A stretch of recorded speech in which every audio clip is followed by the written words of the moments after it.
Herkese merhaba, ben Hasan.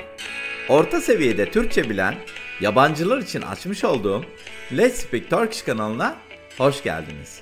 Amacım, Türkçe olarak dinlediğiniz bir konuda anlama kapasitenizi arttırmak ve kelime dağarcığınızı zenginleştirmek. Kanalıma hala abone olmadıysanız, ücretsiz bir şekilde abone olabileceğinizi hatırlatmak isterim. Şimdi hazırsanız yeni bir bölüme başlayalım isterseniz. Bugün filozof imparator Marcus Aurelius hakkında konuşacağız. Belki aranızdan bazıları bu ismi ilk defa duyuyor olabilirsiniz. Endişe etmeyin. Eğer felsefeye ve tarihe ilgili değilseniz bu ismi duymamış olmanız çok normal. Eğer özellikle felsefeye biraz ilginiz var ise işte bu bölüm tam size göre. Hadi lafı fazla uzatmadan yeni bir bölüme başlayalım isterseniz. Marcus Aurelius, Roma'nın 5 iyi imparator olarak bilinen dönemin son hükümdarıdır. Küçük yaşta İmparator Hadrian tarafından fark edilmiş ve eğitim alması sağlanmıştır. 161 yılında üvey kardeşi Lucius Verus ile birlikte imparator olmuştur. Verus'un ölümünden sonra ise tek başına hüküm sürmüştür. Marcus Aurelius'un yaşadığı zamanlardan günümüze neredeyse 2000 yıl geçti. Buna rağmen dünya çapında milyonlarca insan kendilerini 2. yüzyıldan bir adamın sözlerine yönelirken buluyorlar. Peki ama neden?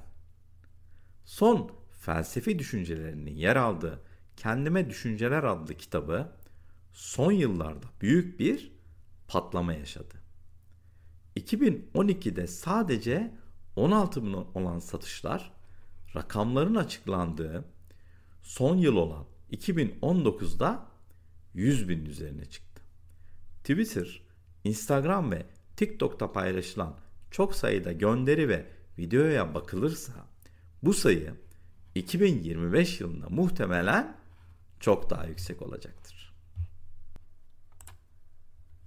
İlginç olan şey, şu anda en çok satan kitap olan Kendime Düşüncelerin bir kitap olarak yazılmamış olmasıdır. Kamuya açık bir kitap olarak tasarlanmamıştı aslında. Tamamen Marcus Aurelius'un kendisine yazdığı notlardı bunlar. Yazarın ölümünden 1400 yıl sonra, yani 16. yüzyılda yayınlanarak kamuya açık hale getirildi. Şimdi Marcus Aurelius'un felsefesine geçmeden önce bu adam hakkında biraz daha bilgi vereyim isterseniz.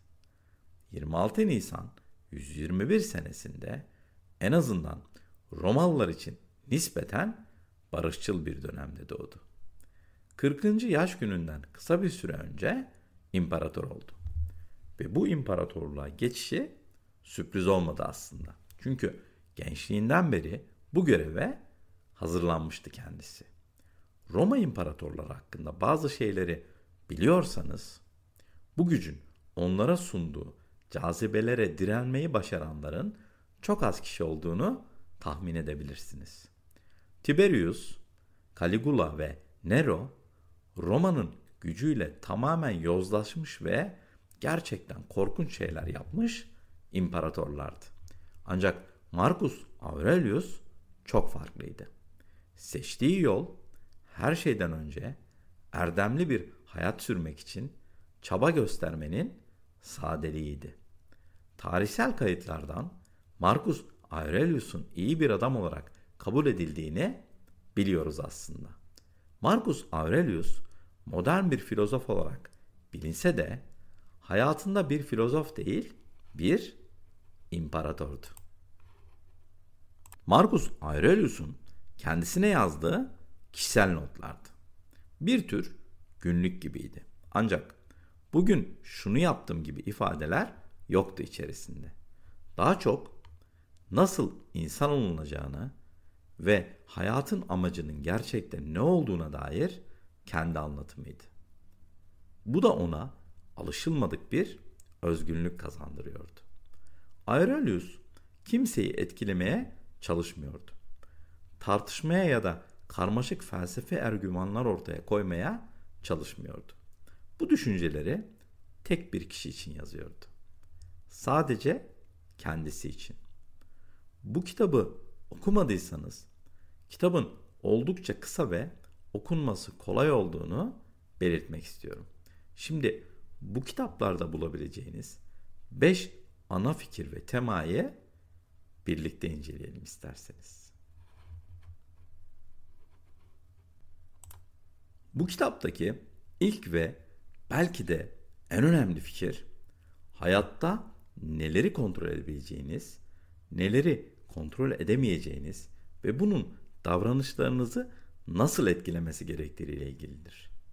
Aurelius, dış olayların kontrolümüz dışında olduğunu yazıyor. Ve bu nedenle dünyanın diğer ucunda bir tsunami olsa da, bir yabancı size hakaret etse de ya da bir arı sizi soksa da sinirlenmenin ya da üzülmenin bir anlamı yoktur aslında. Çünkü bu olaylar üzerinde hiçbir kontrolünüz yoktur. Bunlar sizin etki alanınızın dışındadır. Ve bunlar hakkında endişelenmek size gereksiz sıkıntı verebilir. Bunun yerine odaklanmanız gereken şey kontrol edebileceğiniz şeylerdir. Eylemleriniz, davranışlarınız ve dış olaylara karşı tepkilerinizi kontrol edebilirsiniz mesela. Ve eğer zaten olmuş bir şey hakkında hiçbir şey yapamıyorsanız, bunun için endişelenmenin bir anlamı da yoktur aslında.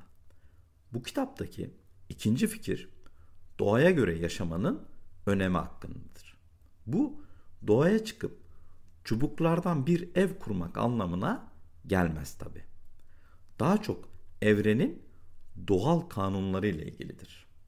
Marcus Aurelius bu dünyada her bireyin bir rolü olduğuna inanıyordu. Örneğin arılar nektar toplar, koyunlar otlar, balıklar nehirlerde ve denizlerde yüzer. Doğaya uygun yaşayan insanlar rasyonel ve erdemli bir şekilde davranır. Eylemlerinde evrenin doğasında var olan rasyonel yapıya uyarlar çoğunlukla. Marcus Aurelius'a göre doğru davranış biçimi vardır ve bu yol diğer insanlara yardım etmek ve onlarla işbirliği yapmaktır. Ele alınan üçüncü tema yansıma ve öz muhasebe pratiğidir. Aurelius sürekli öz değerlendirme ve kendi düşünce ve eylemlerinizin ötesinde vizyonlar içeren bir yaşamı savunur. O, dürtülerinizi ve arzularınızı sorgulamanın önemini, bunların geçici duygulara veya dış baskılara değil, mantığa dayandığından emin olmamız gerektiğini savunur. Bu iç gözlem, disiplinli bir zihin geliştirmeye yardımcı olur ve daha büyük bir kişisel bütünlük ve iç huzura yol açar.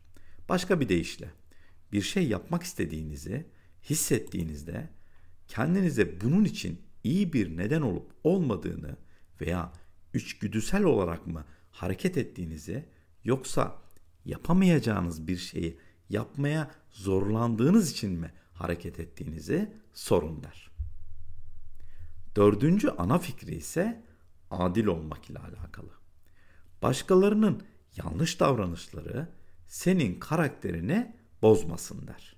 Marcus'a göre başkalarının kusurlarını görüp onlara karşı öfke değil, anlayış göstermelisin. Peki nasıl uygulayabilirsin? Öncelikle insanların neden öyle davrandığını anlamaya çalış. Tepki vermek yerine empati kur. En son olarak adaletli ve tutarlı davran. Örneğin bir arkadaşın seni haksız yere suçlar ise ona bağırmak yerine belki kötü bir gün geçiriyor diye düşün. Sonra sakin bir şekilde konuş.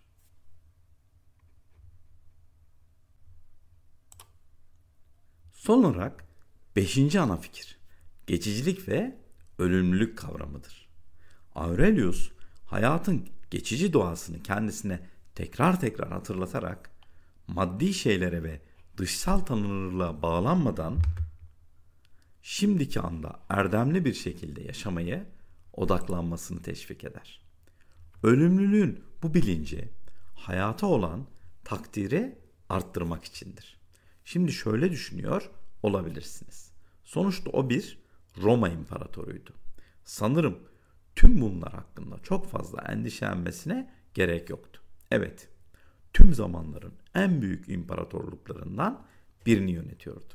Ama birkaç şeyi hatırlamakta fayda var. İlk olarak defalarca söylediğimiz gibi Marcus Aurelius bunu kendisinden başka kimse için yazmıyordu.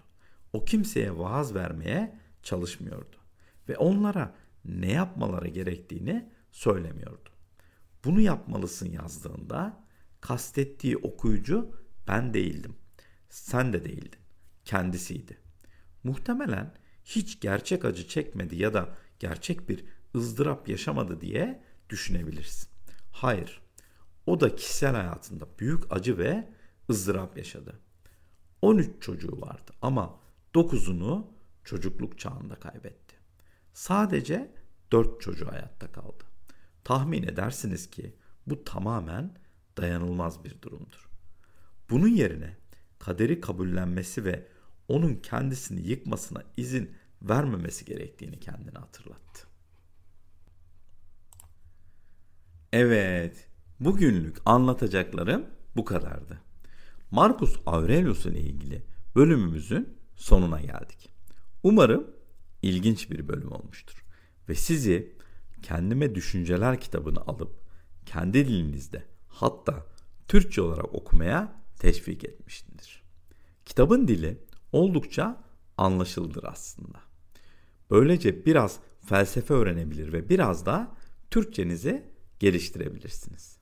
İşte şimdi bölüm hakkındaki düşünceleriniz için sizleri yorumlar kısmına bekliyorum. Ayrıca eğer kanalıma abone olursanız toplam 110 civarı birbirinden farklı konuda yapmış olduğum podcastleri dinleyebilirsiniz.